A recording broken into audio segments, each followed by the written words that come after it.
He was the son of immigrants who grew up in poverty. As a teenager, he dropped out of the 7th grade to work and support his family. He had a gift for mechanics and became a world-famous racing car driver. At the outbreak of World War I, he enlisted in the Army. His lack of education disqualified him from flight training. He was assigned instead as a chauffeur.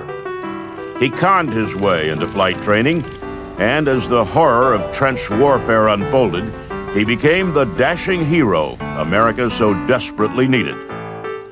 After the war, he founded an automobile company, bought and returned to financial health the ailing Eastern Airlines, and even owned the Indianapolis Motor Speedway. He is Eddie Rickenbacker, and he is a legend of Airpower.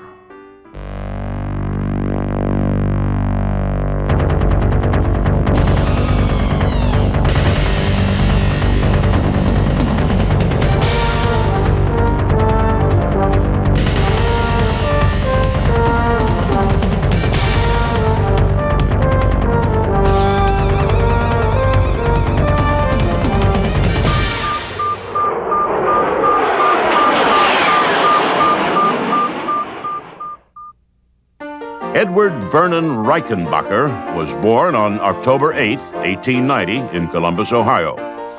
His parents, William and Elizabeth, were Swiss immigrants who had met in the United States and married.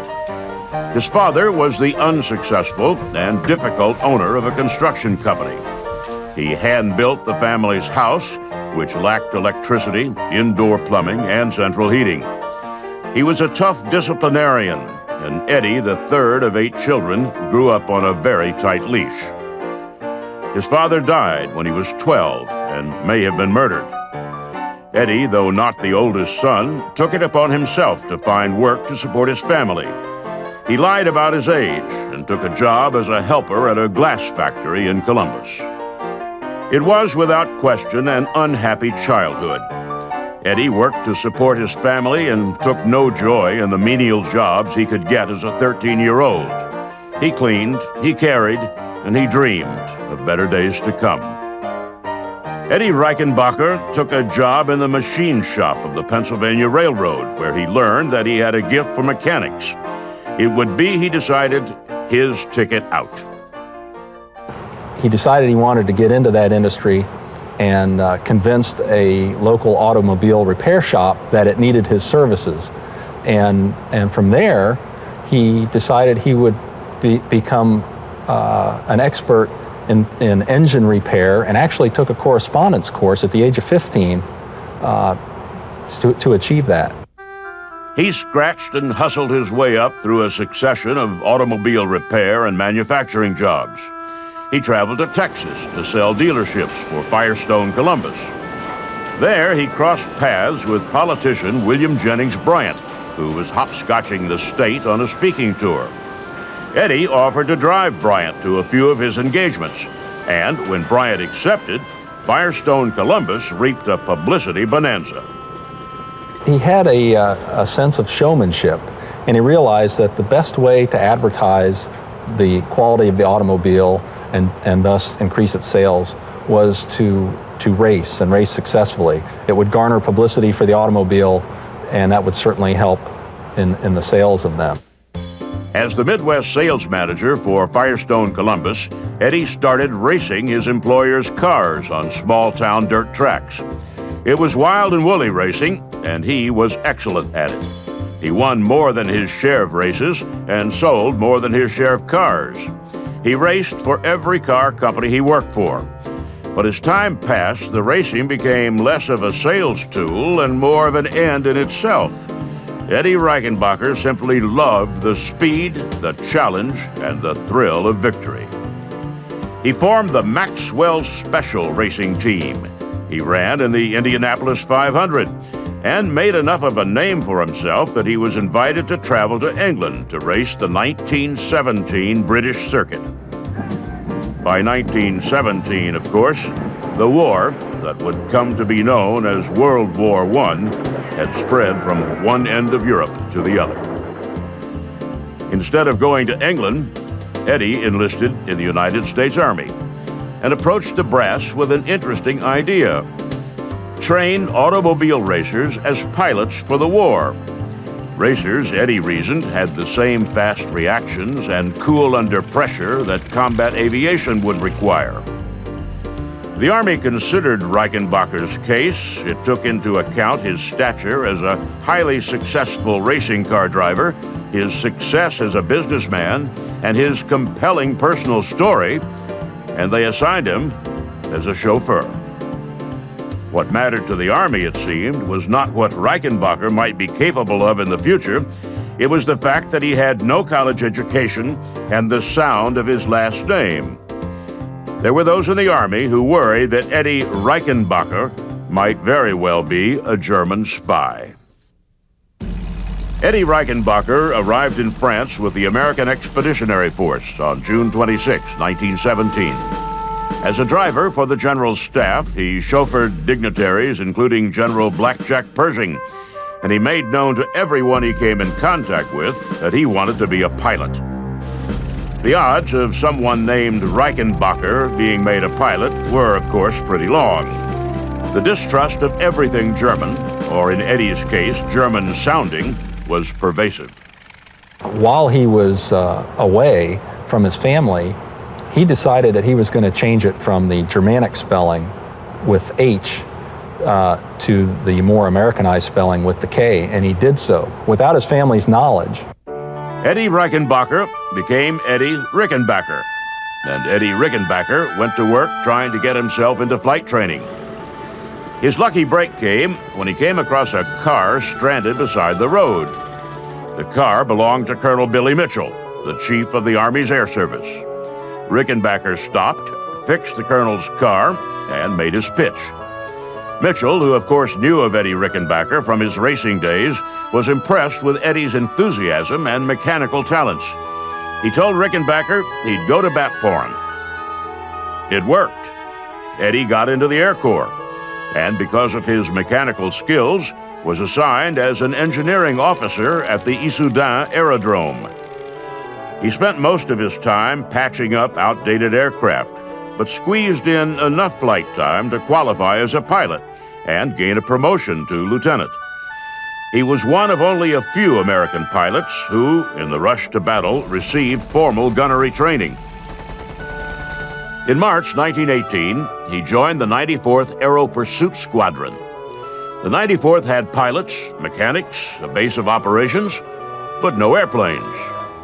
When the ancient cast-off Nieuports finally arrived, they arrived without guns.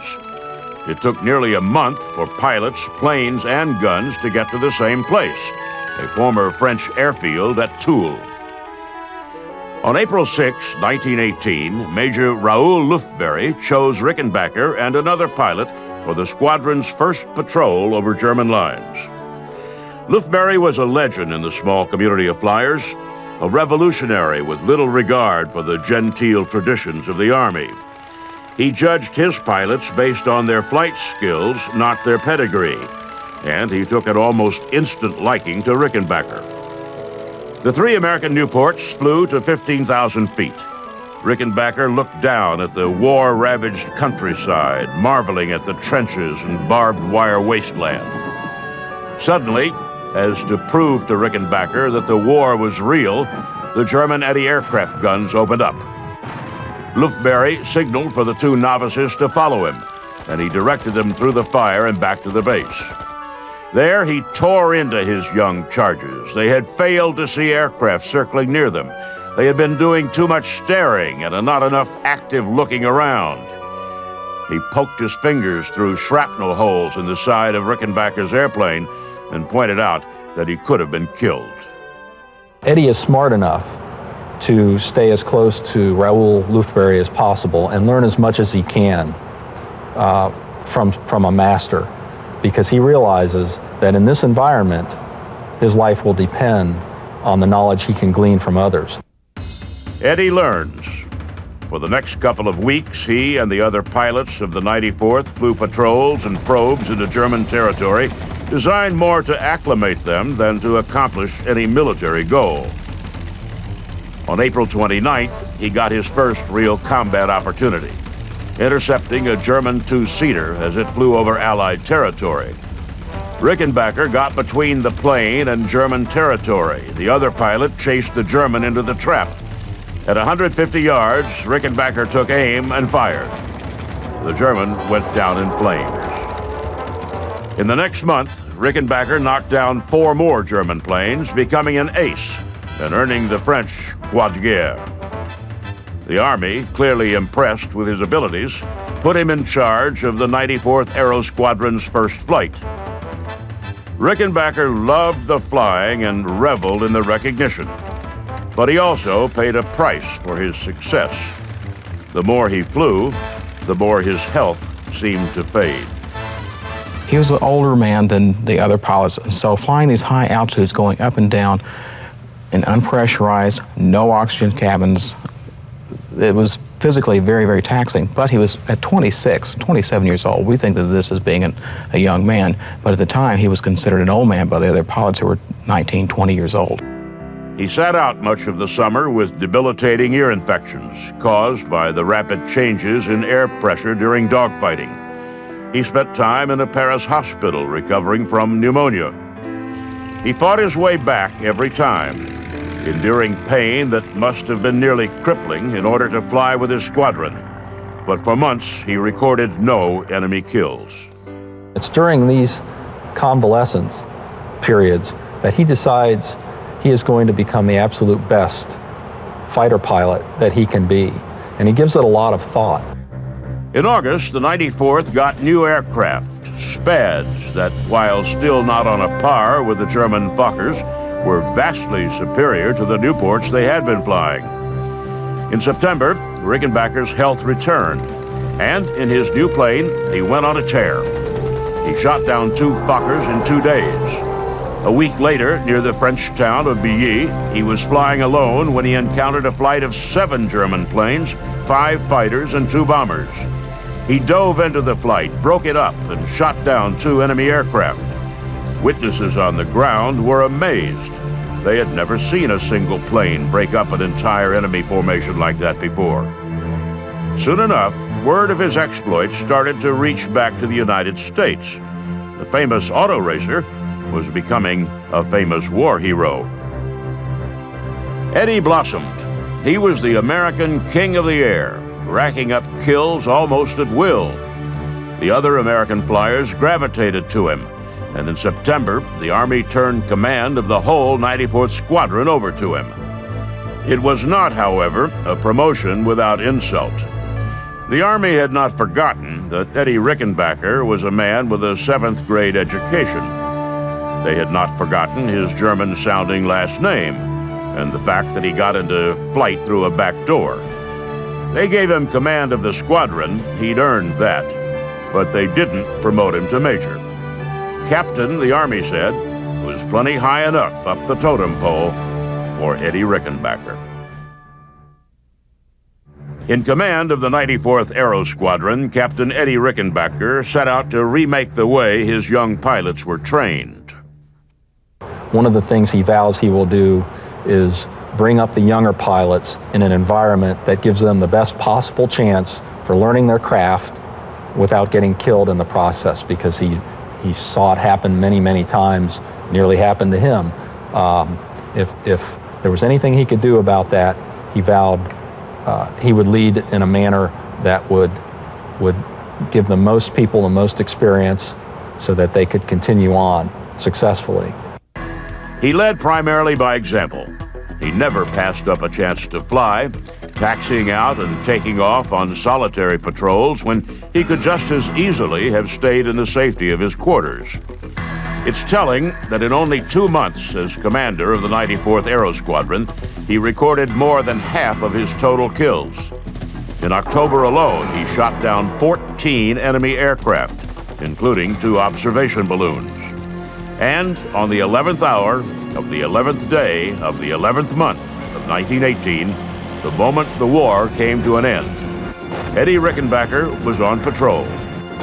He looked down from his airplane as men on both sides emerged from their trenches. He watched as men who had been trying to kill each other only moments before crossed no man's land to shake hands before going home to resume their lives.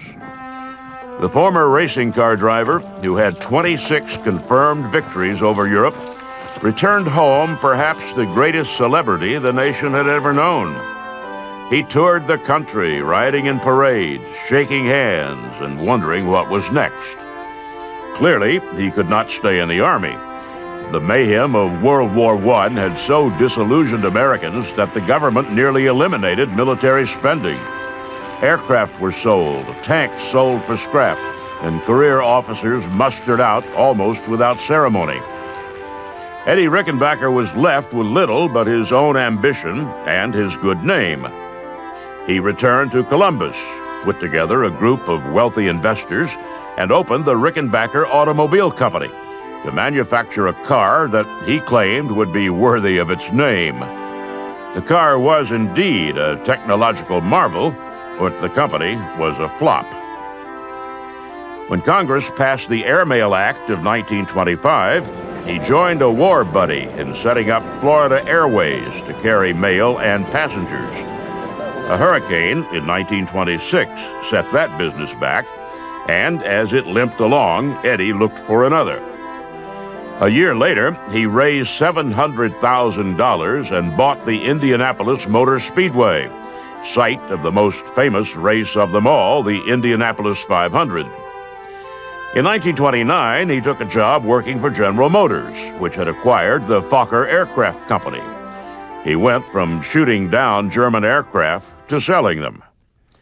In 1930, the government awarded Rickenbacker the Medal of Honor, the country's highest decoration, for conspicuous gallantry in the skies above France. The recognition brought to the attention of another generation Rickenbacker's accomplishments. He took a year off to run American Airlines, and then returned to General Motors to run all of the conglomerate's aviation properties. One of those properties, now called Eastern Airlines, was the former Florida Airways that Eddie had helped set up. The Airlines was larger than it had been when he'd left it, but it was every bit as much of a shambles as it had been after the hurricane of 1926. He whipped Eastern into shape, and in 1938, a third party offered GM $3 million for it. Eddie went out and raised $3.5 million.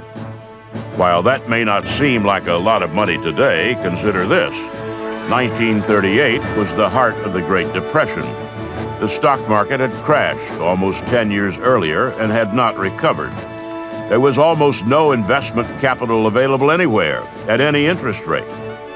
But Eddie Rickenbacker, the ace of aces, could assemble millions of dollars in cash in only a few weeks to execute a purchase he largely saw as a political act. One of the things that he decides he is going to do, in fact, he vows he's going to do this, is make Eastern successful without government subsidies. It's one of the things that he opposed vehemently, and that was the subsidization of the airline industry. He does this with his fierce determination.